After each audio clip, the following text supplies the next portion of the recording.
तो ये है दोस्तों iPad 11 जेन, ये है iPad 10 जेन। आज की वीडियो में हम लोग कंपैरिजन करेंगे 11 जनरेशन का 10 जनरेशन के साथ, और सीरियसली आपको मैं बताने वाला हूँ इस वीडियो में कि आप लोगों के लिए कौन सा ज़्यादा बेटर वैल्यू फॉर मनी रहने वाला है। एक चीज़ तो मान लीजिए, जो यहाँ पे 11 जेन है इसमें आपको मेजर अपग्रेड्स देखने को तो मिल रहे हैं, लेकिन जो है 10 जेन है ये जिस प्राइस में अब मिल रहा है ना, उस प्राइस में ये अनबीटेबल है। अब मैं आपको बताता हूँ ऐसा मैं क्यों बोल रहा हूँ। यहाँ पे iPad 10 जिन की प्राइसिंग अभी रिसेंटली मैंने देखी थी 23,500 रुपये के आसपास। बहुत ही अमेजिंग प्राइसिंग थी for iPad 10 gen. But iPad 11 gen आप बाय कर सकते हैं 27,500 रुपये में। वो मैं आपको आगे बताता हूँ कैसे। तो यहाँ पे हम जानेंगे दोनों के की डिफरेंसेस क्या क्या है, आपको कौन सा बाय करना चाहिए, और आपको मेजर चेंजेस क्या क्या देखने को मिलेंगे। साथ में मेरे प्रीवियस वीडियोस में बहुत सारे लोगों के बहुत सारे डाउट्स भी थे, तो इस वीडियो में कुछ कुछ वो क्लियर हो जाएंगे। तो डेफिनेटली वीडियो को पूरी एंड तक देखिएगा। बाकी ज़्यादा आपका टाइम यहाँ पे वेस्ट नहीं करूँगा। अगर आप चैनल पे न्यू है तो चैनल को सब्सक्राइब कर लीजिए, क्योंकि इस टाइप की अमेजिंग वीडियोस मैं लाते रहता हूँ। और अब बात करते हैं इन दोनों आईपैड्स के बारे में। तो दोस्तों मैंने यहाँ पे दोनों ही आईपैड्स को आमने सामने रख दिया, और आप मुझे बताइए कि 11 जनरेशन कौन सा है और 10 जनरेशन कौन सा है। और मैं आपको ये बोल रहा हूँ कॉन्फिडेंटली कि बहुत सारे लोग ये चीज़ बता ही नहीं पाएंगे कि 11 जेन कौन सा है, 10 जेन कौन सा है, क्योंकि यहाँ सामने में फ्रंट साइड से कोई भी चेंजेस नहीं किया गया है इन आईपैड्स में। वही मोटी बेजल्स आपको देखने को मिलती है, कैमरा का प्लेसमेंट भी सेम देखने को मिलता है, दोनों में लैंडस्केप कैमरा सेटअप है, डिस्प्ले की क्वालिटी सेम है, डिस्प्ले की रिफ्रेश रेट वो भी सेम है, 60 हर्ट्ज का है, साथ में दोनों ही नॉन लैमिनेटेड डिस्प्ले है। और यहाँ पे मेरे कुछ यूट्यूब के कमेंट्स भी आ गए थे, मैं उसको साइड कर देता हूँ। बाकी आप यहाँ पे देखेंगे सारी चीज़ें यहाँ पे सेम है इन द फ्रंट साइड। अगर यहाँ पे बैक साइड की बात करें, अगर मैं दोनों ही आईपैड्स को कुछ इस तरीके से रख देता हूँ, now guys tell me, back side से भी ये पूरा सेम है। वही कैमरा प्लेसमेंट, यहाँ पे माइक्स देखने को मिल जाते हैं बैक साइड में, आपको कॉस्मेटिक चेंजेस किए ही नहीं गए हैं, पूरा सेम रखा गया है डिजाइन को। तो यहाँ पे आपको कुछ भी चेंजेस नहीं दिख रहे हैं, और ये अच्छी बात भी है, क्योंकि ये अब ये थोड़ा स्टैंडर्ड लुक में आता है। पहले जो आईपैड्स आते थे, जो 9 जनरेशन था, वो तो बहुत ज्यादा आउटडेटेड था। बट यहाँ पे बेजल्स को भी थोड़ा सा कम कर देते ना, तो यार मजा ही आ जाता, क्योंकि बेजल्स इसके अभी भी काफी ज्यादा है। एंड डेफिनेटली ये चीज़ आपको नोटिस होगी डे टू डे यूजेज में। अब आपको एक चीज़ बता दूं, iPad 11 जनरेशन में भी हमें पावर बटन में ही इनबिल्ट फिंगरप्रिंट सेंसर देखने को मिलता है, जो कि iPad 10 जनरेशन में भी था। तो यहाँ पे कोई चेंजेस नहीं किया गया है। ये मैं आपको लाइव डेमो दिखा देता हूँ। मैंने इसको लॉक किया। Now if I need to unlock, I just tap and hold. तो देखिए, तो ये हो गया अनलॉक। तो यही फंक्शनैलिटी हमें iPad 10 जनरेशन में भी देखने को मिलती थी। तो ये सब चीज़ें सेम है इसमें। तो display same, design same, and the fingerprint scanner and the placement of all the buttons and all सब सेम है। आपको राइट साइड में वही वॉल्यूम लॉकर्स देखने को मिलते हैं, और आपको यहाँ पे वो पोगो पिन्स देखने को मिलते हैं टू कनेक्ट द एसेसरीज। अब डिज़ाइन सेम होने का फ़ायदा ये भी है कि अगर आपके पास बाय चांस iPad 10 जनरेशन के कवर्स या फिर कुछ भी ऐसे एसेसरीज है, जैसे कि एप्पल का फोलियो कीबोर्ड एंड ऑल, तो आप उसको iPad 11 जिन में यूज़ कर सकते हैं। आपको कोई प्रॉब्लम वहाँ पे होगी नहीं। तो ये है दोस्तों मेरा iPad 11 जिन, और ये है iPad 10 जिन।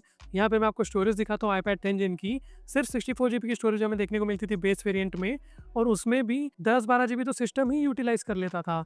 वहीं पे यहाँ पे जो iPad 11 जिन है, इसकी जो स्टोरेज है वो है 128 GB, और इसमें भी आप देख सकते हैं वही 10-12 GB यहाँ पे सिस्टम यूटिलाइज कर लेता है। तो इसमें आपको काफ़ी स्पेस मिल जाती है। और iOS के ऐप्स ना जनरली काफ़ी ह्यूज साइज के होते हैं, तो ये जो 64 GB वाला लिमिटेशन है ना, ये आपको विद इन फ्यू मंथ्स आपको फील हो जाएगा कि आपने कम स्टोरेज वाला iPad बाय कर लिया है। लेकिन वहीं पे iPad 11 जिन में ये चीज़ फील नहीं हुआ, क्योंकि 128 GB for an iPad is okay, आप वहाँ पे काम चला सकते हैं। अब बात करें परफॉर्मेंस की, तो दोनों ही iPads की परफॉर्मेंस की बात करूँ ना, इसमें मिलता है एप्पल का A14 चिपसेट, इसमें मिलता है एप्पल का A16 chipset.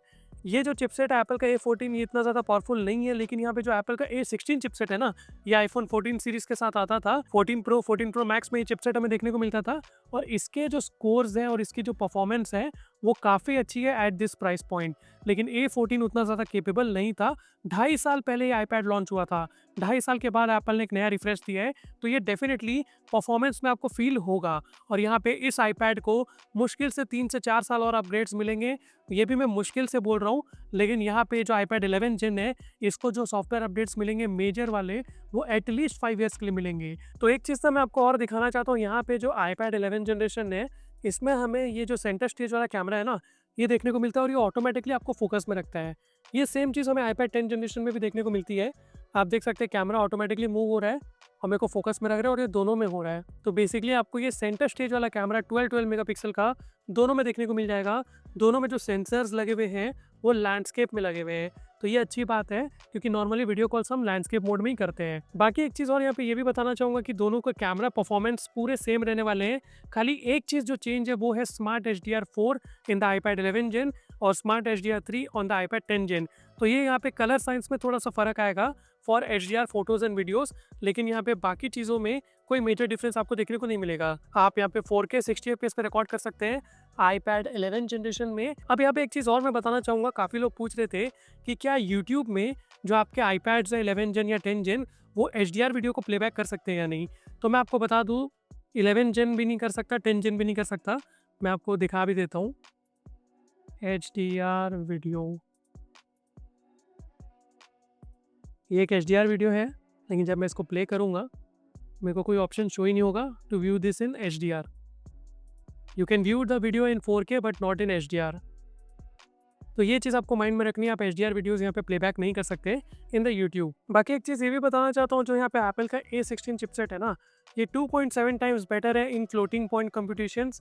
50% higher memory bandwidth है इसके पास, स्मॉलर साइज ट्रांजिस्टर है, basically 4 versus 5 and better GPU है इसका। एंड Antutu में ये 32% तक बेटर है कंपेयर टू एप्पल का A14 जो हमें देखने को मिलता है iPad 10 जनरेशन में। तो ऑलमोस्ट ये 32% परफॉर्मेंस बम्प है और ये आपको फील होगा। 12% हायर CPU क्लॉक स्पीड है, हायर GPU फ्रीक्वेंसी है 9% से और बेटर आर्किटेक्चर है बेसिकली। और यहाँ पे Antutu का आप स्कोर देखेंगे 10 लाख के आसपास आता है यहाँ पे A14 का, जो कि iPad 10 जेन में है, और 14.5 लाख के आसपास आता है A16 का, जो कि यहाँ पे iPad 11 जनरेशन में है। तो ये चीज़ आपको इसमें फील होगी। रैम भी iPad 11 जनरेशन में 6 GB है, iPad 10 जनरेशन में 4 GB है, लेकिन सैडली दोनों में ही एप्पल इंटेलिजेंस का सपोर्ट बिल्कुल नहीं है। तो ये आपको माइंड में रखना है कि एप्पल इंटेलिजेंस इसमें देखने को आपको नहीं मिलता। बस एक इंटेलिजेंस के नाम पे एक फीचर देखने को मिलता है। बेसिकली दोनों ही iPads में एप्पल इंटेलिजेंस तो नहीं है, लेकिन कुछ यहाँ पे छोटे मोटे फीचर्स है, जैसे कि मैं आपको यहाँ पे दिखा देता हूँ। अगर आप यहाँ पे नोट्स में मैथ्स परफॉर्म करना चाहते हैं तो मैं यहाँ पे लिखता हूँ 10 + 2 + 8 + 9 मल्टीप्लाइड बाय 10 और इज इक्वल टू लिखूँगा तो ये इसका मुझे आंसर दे देगा कुछ इस तरीके से। तो ये फीचर आपको देखने को मिलता है। यही फीचर iPad 10 जनरेशन में नहीं है। यहाँ मैं कुछ भी लिख लूँ ये इसमें वर्क नहीं करेगा। तो ये एक फीचर आपको iPad 11 जेन में देखने को मिलता है और ये बेसिकली सॉफ्टवेयर वाला फीचर है। मुझे लगता है कि अपग्रेड्स के साथ iPad 10 जनरेशन में भी ये फीचर आ ही जाएगा। तो ये इतना ज़्यादा कुछ इंपॉर्टेंट लगा नहीं मेरे को, बट AI फीचर्स इसमें कुछ भी नहीं है। बट ठीक है, iPad अपने जगह बहुत सही है। यहाँ पे आप वीडियो एडिटिंग करना चाहते हैं आप दोनों में अच्छे से कर सकते हैं, but A16 will perform better. आप यहाँ पे गेमिंग करना चाहते हैं आप दोनों में अच्छे से कर सकते हैं। डिस्प्ले रिफ्रेश रेट 60 हर्ट्ज पे लिमिटेड है, तो गेम्स भी आपके 60 FPS पे ही रहेंगे, but sustain performance and better graphics आपको A16 iPad 11 जिन में ही मिलेगा। 10 जिन में उतना अच्छा ग्राफिक्स आपको नहीं मिलेगा। अच्छा, एक चीज़ ये भी है ना कि दोनों का जो USB-C आउटपुट है ना, ये USB 2.0 है। तो बेसिकली यहाँ पे डिस्प्ले आउटपुट का तो सपोर्ट देखने को मिल जाता है, लेकिन आपको एक चीज़ बता दूँ, यहाँ पे जो रीड एंड राइट स्पीड्स है इसकी बहुत ही स्लो है। तो आप अगर सोच रहे हैं कि मैं इसमें अपना SSD कनेक्ट करके वीडियोस एडिट कर लूँगा या स्टोरेज बढ़ा लूँगा, तो वो ठीक है, वो सुनने में अच्छा लगता है, बट वो उतने अच्छे तरीके से प्रैक्टिकली वर्क नहीं करता। मैंने इसमें अपनी 2 TB की SSD भी कनेक्ट कर रखी है, वो वर्क करती है डेफिनेटली, बट उसमें आप डायरेक्टली वीडियोस एडिट नहीं कर सकते क्योंकि उसकी स्पीड इतनी ज़्यादा iPad कलेक्ट नहीं कर पाता, क्योंकि जो Type-C पोर्ट है उसी में लिमिटेशन है। अच्छा, मैं आपको एक चीज़ ये भी और बोल रहा था ना कि इसमें अगर लैमिनेटेड डिस्प्ले मिल जाती ना तो काफ़ी सही रहता। मैं ऐसा इसलिए भी बोल रहा था क्योंकि यहाँ पे जो मेरा iPad 10 जनरेशन है, इसके डिस्प्ले के बीच में डस्ट फंस गया। आप यहाँ पे देख सकते हैं, ये आपको दिख रहा है, ये डॉट डॉट, ये डेड पिक्सल नहीं है, ये डस्ट है। इवन ये इस साइड भी कहीं पे है, ये रहा। ये मैं ऐसे हैंड से भी वाइप करूँगा तो नहीं जाएगा, ये रहा, ये 2 साइड है, आप देख सकते हैं, ये और ये एक्चुअल में डस्ट चला गया है अंदर डिस्प्ले पैनल के, मतलब ये ऊपर वाली स्क्रीन और अंदर में जो डिस्प्ले पैनल है उसके बीच में डस्ट चला गया है। तो ये एक्सपीरियंस ख़राब करता है। तो ये पॉसिबिलिटी 11 जेन में भी होने की है। तो डेफिनेटली ये चीज़ ध्यान में रखिएगा कि ये डस्ट प्रूफ तो है नहीं, ना ये वाटर प्रूफ है, तो आपको इसको संभाल के रखना है। अगर डस्ट घुस के अंदर तो वारंटी में क्लेम होगा नहीं, और बाय चांस डिस्प्ले ख़राब हो गई उस चक्कर में तो फालतू लंबा खर्चा है आपका। तो नॉन लैमिनेटेड डिस्प्ले का एक ये भी बहुत बड़ा कॉन है। बाकी परफॉर्मेंस की बात कर लेते हैं, बीजीएमआई ही हम ओपन करेंगे दोनों ही टैबलेट्स में। इसमें तो ओपन था पहले से, चलो ठीक है। ओके गाइस, तो दोनों में ही मैंने ब्राइटनेस फुल कर दी है, मैं आपको दिखा देता हूँ। आप देख सकते हैं दोनों में ब्राइटनेस फुल है। अब यहाँ पे हम देखते हैं इसके ग्राफिक्स टेस्ट, सेटिंग्स, ग्राफिक्स। यहाँ पे आप स्मूथ एक्सट्रीम में प्ले कर सकते हैं, बैलेंस एक्सट्रीम में, एचडी अल्ट्रा में खेल सकते हैं। एचडीआर एक्सट्रीम और एचडी एक्सट्रीम नहीं है, तो basically smooth 60 FPS, balance 60 FPS, तो यहीं तक का आपको सपोर्ट देखने को मिलता है। अभी मैंने 11 जनरेशन की बात की, यहीं पे बात करते हैं 10 जनरेशन की। इसकी सेटिंग्स में जाते हैं, ग्राफिक्स। आप यहाँ पे हाई एचडी एक्सट्रीम में भी खेल सकते हैं, एचडीआर एक्सट्रीम में भी खेल सकते हैं। ऐसा इसलिए है क्योंकि बेसिकली आईपैड 10 जनरेशन जो है A14 ये ऑप्टिमाइज्ड है अभी लेटेस्ट बीजीएमआई के लिए, लेकिन यहाँ पे जो A16 वाला चिपसेट आईपैड 11 जन में मिलता है ना, ये अभी ऑप्टिमाइज्ड नहीं है। ऐसा मैं इसलिए बोल रहा हूँ क्योंकि जो एक्चुअल में आईफोन 14 प्रो और 14 प्रो मैक्स के साथ A16 चिपसेट आती थी ना, वो थी थोड़ी ज़्यादा पावर वाली। ये एप्पल ने थोड़ा सा यहाँ पे पावर को कम करके लॉन्च किया है, सीपीयू एंड जीपीयू के कोर्स जो है उसको कम कर दिया है। तो यहाँ पे ये थोड़ा सा बिन डाउन वर्जन है ऑफ द A16 चिपसेट, इसलिए ये ऑप्टिमाइज नहीं है। बट रियलिटी में जब ये ऑप्टिमाइज हो जाएगा तब ये आपको बेटर परफॉर्मेंस देगा। आपको मैं दिखा भी देता हूँ, ये 11 जेन ही है, कहीं आपको डाउट ना हो, तो ये चीज़ मैं आपको क्लियर कर देता हूँ। अभी ये ऑप्टिमाइज नहीं हुआ है, ऑप्टिमाइज हो चुका है iPad 10 generation, but seriously sustain performance में ये इजीली बीट करेगा 10 जनरेशन को, और ये बेटर ग्राफिक्स भी देगा। थोड़ी सी ऑप्टिमाइजेशन की बस अभी बात रह गई है। तो गाइस दोनों में ही मैंने यहाँ पे लॉन्च कर दिया है गेम। स्मूथनेस आपको दिखाना चाहता हूँ, पता नहीं क्यों आईपैड 10 जनरेशन थोड़ा सा लैगी फील हो रहा है इन टर्म्स ऑफ स्मूथनेस, ये बहुत फास्ट हो रहा है। वही मैं कह रहा हूँ ना, अभी A14 चिपसेट काफ़ी पुरानी हो चुकी है गाइस, सीरियसली पता नहीं ये क्या इफेक्ट है। जो भी है 11 जेन ज़्यादा स्मूथ फील हो रहा है, बट द आईपैड 10 जेन हल्का सा जिटर कर रहा है, थोड़े से फ्रेम ड्रॉप्स हो रहे हैं। तो ये डिफरेंस आपको डेफिनेटली फील होगा, और भी गेम्स में इंटेंस गेम्स आप खेलेंगे तो आपको बेटर परफॉर्मेंस देगा 11 generation, just cause of better chipset and better RAM. और रैम मैनेजमेंट भी इसकी बहुत अच्छी है। 4 GB में बहुत प्रॉब्लम्स होते थे, बट यहाँ पे ऐसे कोई प्रॉब्लम्स है नहीं। बाकी आप AAA रेटेड गेम्स जैसे कि असैसिन क्रीड मिराज और जो नए नए गेम्स आए थे AAA टाइटल वाले स्पेसिफिकली फॉर iOS, वो दोनों में ही वर्क नहीं करते, ये दोनों में ही सपोर्टेड नहीं है, 10 जेन में तो नहीं है।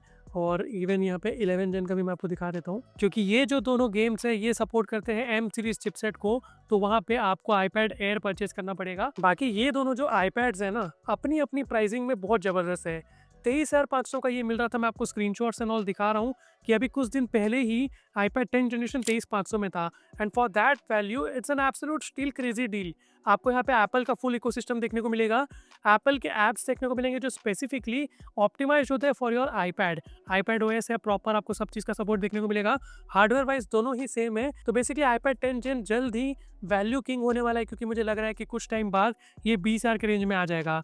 लेकिन वहीं पे आईपैड 11 जेन अभी लॉन्च तो 35,000 में हुआ है, लेकिन मेरे को पता है कि मैंने बहुत सारे लोगों को बताया भी है कि आप इसको 27,500 में कैसे परचेज कर सकते हैं। तो basically 3,000 direct card discount and 24 months no cost EMI discount दोनों को क्लब करेंगे तो ये 27,500 का पड़ेगा। इसके रिगार्डिंग आपको कुछ डाउट है तो मैंने यहाँ पे डिस्क्रिप्शन में अपनी इंस्टाग्राम की ID मेंशन की है, आप मुझे वहाँ पे आके फॉलो करके पूछ सकते हैं, वहाँ मैं आपका डेफिनेटली डाउट क्लियर कर दूंगा। बाकी still I would say at this price 27,500 you are getting double the storage, better performance, better RAM and better overall experience compare to the iPad 10 generation, जो कि 23,500 का बहुत अच्छा डील है। मैं मानता हूँ अगर आपके पास ICICI बैंक का कार्ड है देन गो विद आईपैड 11 जेन। 27,500 में इससे अच्छी डील नहीं है। और क्विक समरी दूं ना तो यार यहाँ पे डिस्प्ले सेम है, स्पीकर्स का आउटपुट सेम है, कैमरा सेम है, बस जो मेजर चेंजेस है double the storage, better performance and थोड़ा बहुत HDR मैनेजमेंट, तो ये सारी चीज़ें देखने को मिलती है। इसमें हमें टाइप सी वाली एप्पल पेंसिल का सपोर्ट भी देखने को मिलता है।